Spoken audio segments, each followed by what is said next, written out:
Enough! Clinton's voice thundered through the room.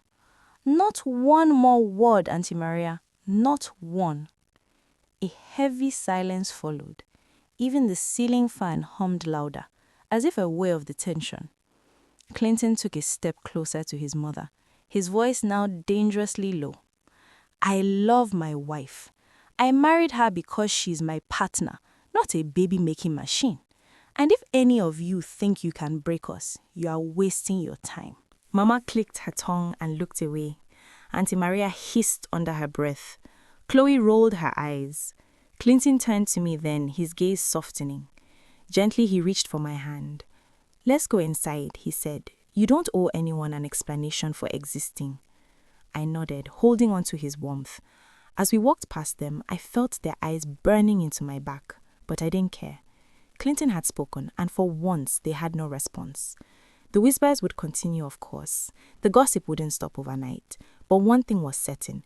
They had all just been reminded that I wasn't going anywhere. And since then, Clinton and I had never visited the village for Christmas or any function again. The day Clinton told me that Mama and his sisters would be visiting, I was numb. I didn't even know what to say or how to react. I knew that it won't be an easy visit, but I thanked God I have my husband by my side. I thought it would be like a short visit, but it's been 2 weeks already, and they aren't even showing signs of leaving. Instead, they throw insult at me with every opportunity they have. 2 weeks after Mama and the twins came to the house, I woke up with an ache in my bones. The exhaustion from yesterday's endless cooking and cleaning still clung to me like a heavy cloak. I turned in bed, expecting to see Clinton beside me, but his side was empty. He had already left for work. I sighed, dragging myself out of bed. Maybe a cup of tea would help me feel better. Descending the stairs, I made my way to the kitchen, only to find Mama and the twins already there. Mama stood by the stove, stirring a pot with a firm grip, while Chloe chopped vegetables aggressively, as if the onions had offended her. Clara was pounding the pepper. Good morning, Mama. Good morning, Chloe. Good morning, Clara, I said. But silence. Only Clara turned to me with a small smile. Good morning, Sophie. I hesitated. Maybe they didn't hear me. Mama, good morning. Chloe, good morning. Again, nothing. As if I wasn't standing right there, as if I didn't exist. I shifted uncomfortably, debating whether to return upstairs.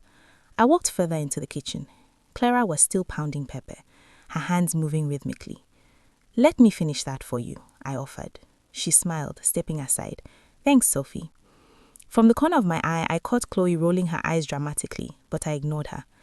When I was done, I set the dining table, carefully arranging the plates and spoons. When I was done, I went back to the kitchen. I turned to Mama. Mama, is there anything else you'd like me to do? She finally looked at me then, her expression blank, but her eyes sharp. Give my son children, Sophie, or leave him alone, Mama said. For a second, my mind went blank. I had expected hostility, but this? A lump formed in my throat, but I refused to let her see me break. Without a word, I turned and went upstairs, shutting the door behind me. I buried myself in work, but my thoughts refused to settle. Mama's words rang in my ears over and over again. An hour and 30 minutes later, hunger pulled me back downstairs. I walked into the kitchen expecting to get some food, only to find the pot empty. Not just empty, washed. My heart dropped. They had cooked a whole meal, eaten, and cleaned up as if I didn't exist. I stood there gripping the counter, trying to suppress the wave of anger and hurt that threatened to drown me. Was this really my life now? Was I now the woman who lived in her own home yet had to fight for a plate of food? I was still staring at the empty pot, contemplating whether to cry or scream when Clara walked in. She hesitated, looking at me, then sighed. Sophie, I turned to her, my expression unreadable. She walked over, pulling out a small plate from behind the microwave. I hid this for you. Mama didn't want to give you food. Relief washed over me so fast that I nearly choked on it. Clara, my voice was thick with gratitude. She shrugged. Eat, Charie. You need strength. After all, you assisted in pounding pepper. I took the plate, holding it close as if it were gold. Thank you, Clara. She smiled. No wala. I rushed back upstairs with my food, sat on my bed eating slowly. After eating, I lay back, phone in hand, scrolling through some graphics designs I had made for a client.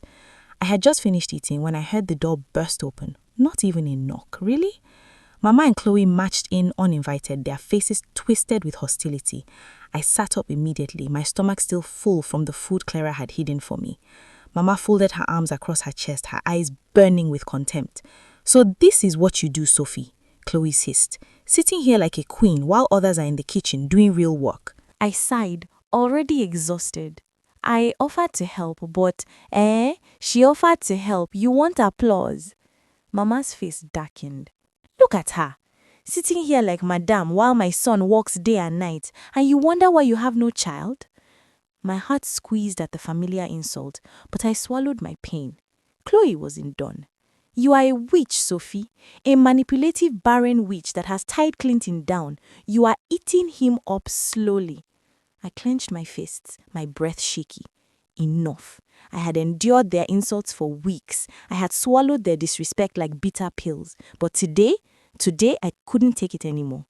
I stood up, my voice steady but firm. Chloe, I have tolerated your nonsense for too long. If anyone is eating Clinton up, it is you and your mother. You both sit here doing nothing. At your age, you don't even have a work experience, not to talk of having a job. Yet you have the audacity to call me a witch? Chloe gasped, her eyes widening in shock. No one had ever talked back to her. Mama took a step forward, her nostrils flaring. What did you just say? I didn't stop. I have respected you, Mama, but you will not continue to treat me like I am less than a human being in my own house. If Clinton didn't love me, he wouldn't have married me. If I am barren, is it your womb I removed? You people should leave me alone. The slap came so fast I barely saw it. My head snapped to the side, my cheek burning from the force of Mama's palm. A sharp sting spread across my face, but it was nothing compared to the deep humiliation that washed over me. Mama's eyes were fierce as she pointed a trembling finger at me. You will watch your tongue in this house, Sophie. I will not warn you again. I swallowed hard, my chest rising and falling with unspoken words. Just as they were about to storm out, Clara walked in, her brows furrowed. What's going on? Chloe immediately smacked, crossing her arms. Your favorite sister-in-law insulted Mama, so she got what she deserved. Clara's gaze shifted to me, her eyes filled with concern. She must have noticed the redness on my cheek because her expression hardened. She turned back to Chloe. You are lying. Chloe scoffed. Believe whatever you want. Mama and Chloe walked out, their footsteps heavy with victory. Clara sighed and walked straight to me. I was still sitting on the edge of the bed, my hands shaking slightly from the encounter. She lowered herself beside me, her voice gentle. Are you okay? I didn't trust myself to speak. If I did, I would either cry or scream. Clara reached for my hand, squeezing it lightly. Don't let them break you, Sophie. You are stronger than this. I blinked back the tears threatening to fall and nodded. But deep inside me, I made a decision that I won't allow them do whatever they like in my house. Since they want battle, I would give them. A wife, not a womb.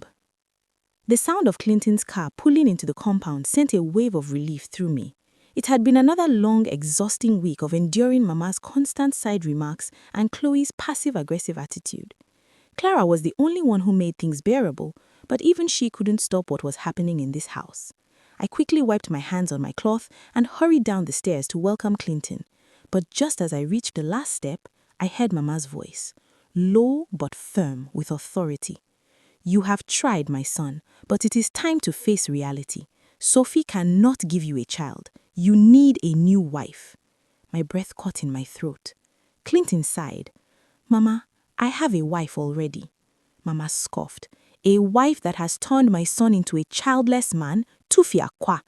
My friend's daughter is coming tomorrow. She is a good girl from a good home. She will give you an heir. I clutched the railing, my heart pounding. Clinton sounded shocked. You invited another woman into my house without telling me?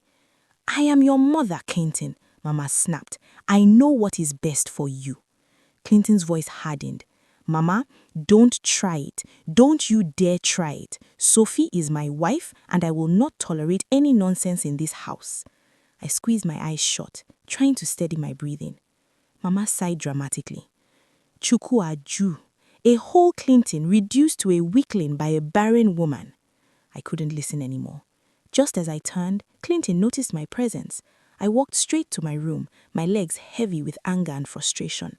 I barely had time to sit down before Clinton walked in after me. He shut the door, his face tense but his eyes soft with concern. "Baby." I held up a hand, stopping him. "Clinton, don't." He sighed and sat beside me. "Sophie, it will never happen. I would never take another wife." I swallowed hard, fighting back tears. "It doesn't matter what you say, Clinton. The fact that your mother even thought she had the right to bring another woman here." My voice broke. I took a deep breath, forcing myself to be strong. "Do you even know how that makes me feel?"